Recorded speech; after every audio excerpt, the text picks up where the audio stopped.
Nice thing about the StableFlight bag, anytime we send the hook out from the helicopter and we're in a hover and we're hoisting to the ground, we're exposing ourselves to a lot of risk and have to bring the hook in. My acceptable risk factor, the risk that I'm willing to accept doing this mission, number one, all three of us in the helicopter have to accept it. If all three of us think we can do it, then we're going to do it. If one guy says no, then we're going home. We're not trying to convince him into doing it. The nice thing about the StableFlight bag, that reduces our hoist by one at least.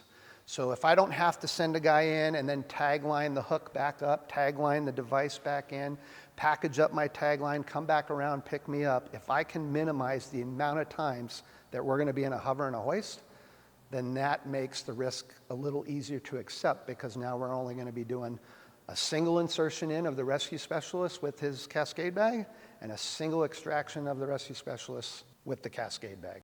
One hoist in, one hoist out. My name's Will Milam. I'm the Chief Rescue Specialist here at Two Bear Air Rescue. The thing about doing helicopter hoisting, hovering with a litter, bringing a litter up underneath, the rotor wash is pushing all the wind straight down, kind of almost in a circular motion in itself. When it contacts the litter, it'll start a spin on it, which isn't good for the victim.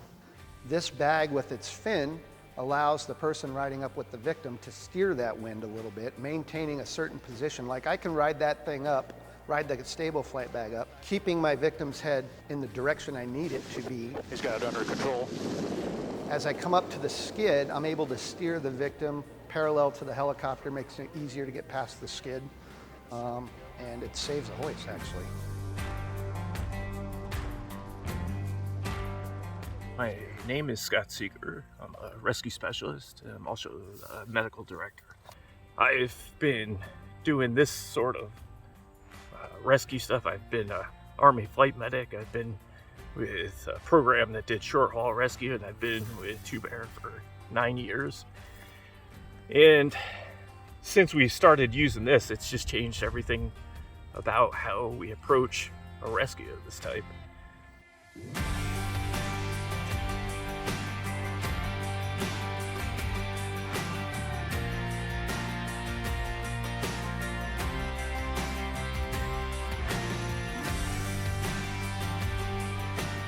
The biggest thing is we have less hoist to do because we don't have to be concerned with running a tagline to make it safe.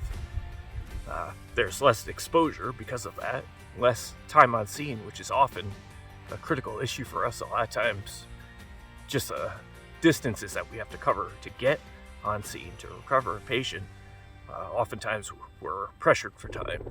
So anything we could do to minimize that is huge. Not to mention just the overall cognitive offloading of not having to be concerned with another piece of equipment, another phase to the rescue. I think for all those reasons, it makes us very safe. This is the type of business that you're never totally where you want to be. There's always a sense of continual improvement that goes from us, our training, and extends to our equipment. We're relying on our equipment just as we are on our fellow teammates. So having this advance is huge.